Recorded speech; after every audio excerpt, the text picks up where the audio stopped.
ఆలోచించి మాట్లాడితే ప్రత్యేకతతో జీవిస్తారు. వీచే పరిమళాన్ని బట్టి పూలపై ఇష్టం ఏర్పడినట్లు మనం మాట్లాడే మాటలను బట్టి ఇతరులకు మనపై గౌరవం ఏర్పడుతుంది. మాటల వలనే స్నేహం, విరోధం, మనస్తాపం కలుగుతాయి. కనుకనే నేర్పుగా మాట్లాడాలి.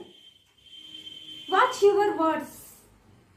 వాచ్ యొక్క అంతరార్థం ఏంటో చెప్తాను. వాచ్ అంటే WATCH అంటే watch your words, watch your actions, watch your thoughts, watch your character and watch your heart with honesty. మీ చేతికున్న రిస్ట్ వాచ్ ఎప్పటికైనా చెడిపోతుందేమో, కానీ ఈ వాచ్ ఎప్పటికీ మీకు పవిత్రతనే అందిస్తుంది.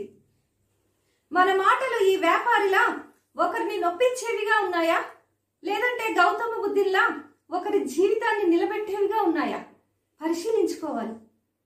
The ability to speak several languages is an asset, but the ability to keep your mouth shut in any language is priceless. మాటకు ఖర్చు తక్కువ, విలువ ఎక్కువ. మాట విలువ తెలియని వారు మనుష్య విలువ తెలుసుకోలేరు. ఫ్రెండ్స్, మన నోటిలో ఉన్న మాటలకు మనం రాజులం. మన నోటి నుంచి బయటికి వచ్చిన మాటలకు మనం బానిసలం. అందుకే మాటలను ఆచితూచి మాట్లాడాలి. మాటకు మాట సమాధానం కారాదు, మౌనమే సమాధానం కావాలి. ఫ్రెండ్స్, బైబిల్ గ్రంథంలో మత్తయి సువార్తలో ఒక మాట ఉంటుంది.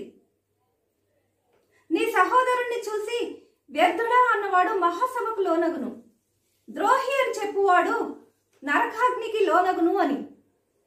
అంటే ఇతరులను చూచి నువ్వు దేనికి పనికిరావు, వ్యర్థుడవు అని చెప్తే కూడా నరహత్య చేసినట్లేనట.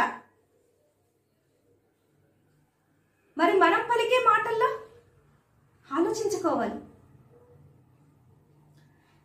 కాలు జారిన మరలింపగలరు గాని నోరు జారిన మరలింపలేరు సుమ్మి.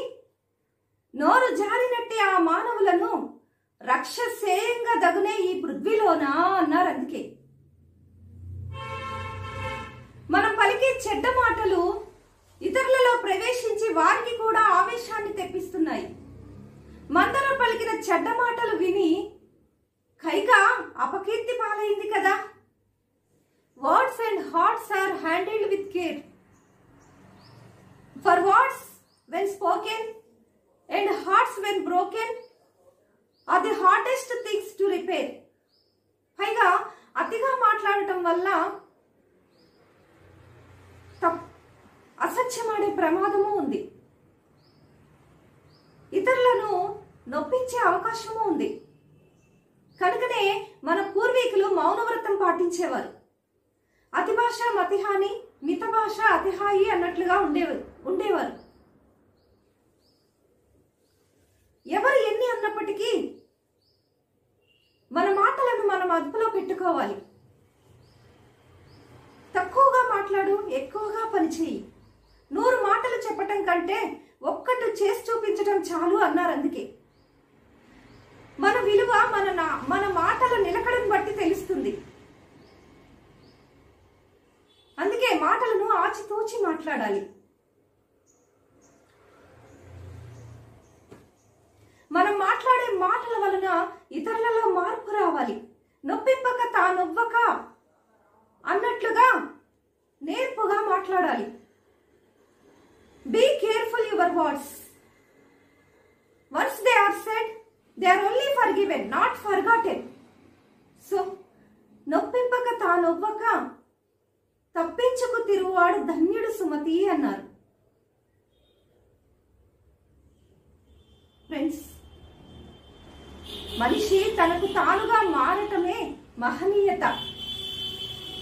మరి మన మాటలు ఎలా ఉన్నాయి పరిశీలించుకోవాలి. ఒకరిని నొప్పించే విధంగా ఉన్నాయా, ఒకరిని నిలబెట్టే విధంగా ఉన్నాయా, లేదంటే నొప్పింపక తానొవ్వక అన్నట్లుగా ఉన్నాయా?